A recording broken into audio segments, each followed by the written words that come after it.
Bobba'iinsa hojii biyya alaa seera qabeessa cimsuun bu'aa hawaas dinagdee damicharraa argamu dabala. Godaansa seera alaa hambisuuf xiyyeeffannoon ni hojjetamaa jiran hoogganaan biiroo dhimma hojjetaa fi hawaasummaa Oromiyaa obbo Araarsoo Biqilaa. Biirichi eejensiiwwan bobba'iinsa hojii biyya alaa irratti heeyyamaan hojjetaniif leenjii hubannoo cimsuu Adaamaatti kenne. Adeemsaan gaammaatii wantoota roga gaariin mul'atan jabeessuu fi rakkooleef furmaata kaa'uun haala faayidaa hawaas dinagdee damicharraa argamu daran cimsuu itti danda'amu wal hubachiisuu irratti waltajjichi xiyyeeffate jedhan hoogganaan biiroo dhimma hojjetaa fi hawaasummaa Oromiyaa obbo Araarsoo Biqilaa. Maaliif akka silaa barbaachisutti hojiin keenya deemuu irratti hanqinni garaagaraa nu mudachuu danda'e? Hariiroon biiroo dhimma hojjetaa hawaasummaa fi eejensii gidduu jiru maali? Kana irratti hanqina qabnus cimina qabnus kakaafne waliigalatti gaa haalatti dargaggoonni keenya karaa seeraatiin bobbii biyya alaa kana deemanii ofiis jijjiiranii biyyaas jijjiiruu danda'an irratti marii qophaa'ee jechuudha. Labsiiwwanii fi qajeelfamoota irratti ibsi kennamuun mari'atameera. Biirichatti daayirektoreetii bobba'iinsa hojii fi odeeffannoo gabaa aadde Faantaayee Taaddasaa eejensiiwwan bobbii hojii biyya alaa hayyama federaalaa irraa fudhachuun socho'an 37 irratti kallattii adda addaatiin hordoffii fi deeggarsa akkasumas to'annoo gaggeessinaa jedhan.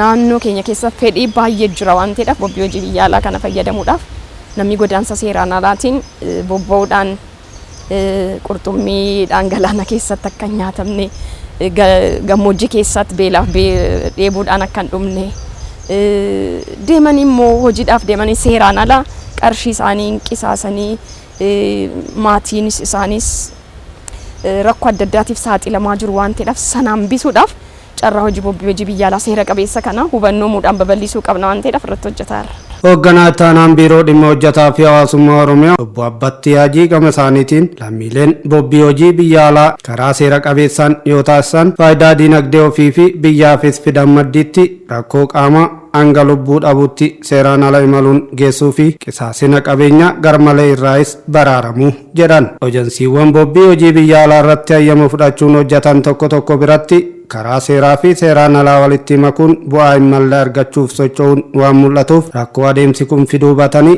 karaatti akka deebi'anii fi labsii fi qajeelfama bu'uureffachuun akka hojjetaniif leenjiin kun galtee ta'aa ibsan. Warra daangatti bayan tarkaanfiin naannoon fudhatu jira, tarkaanfiin dhuma federaalii fudhatu jira.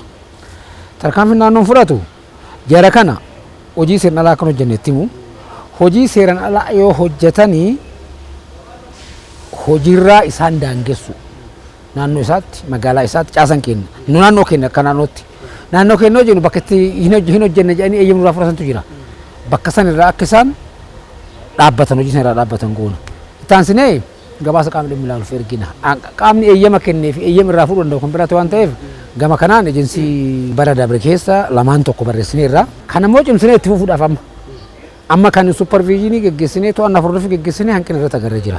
Haala fooyya'aan fooyya'aan jiru.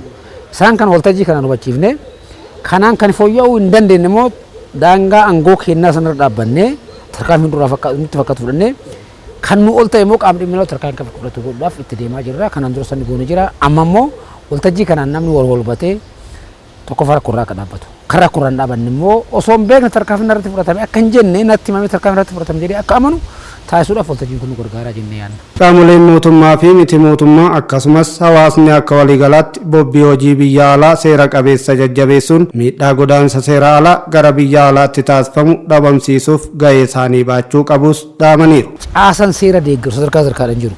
Isaan kun tokkoffaa dubbiin kun akka xiqqaatu rakkoon kun akka xiqqaatu hojii baruu barsuu jechuu hubannoo ammoo hojjechuu qabanii.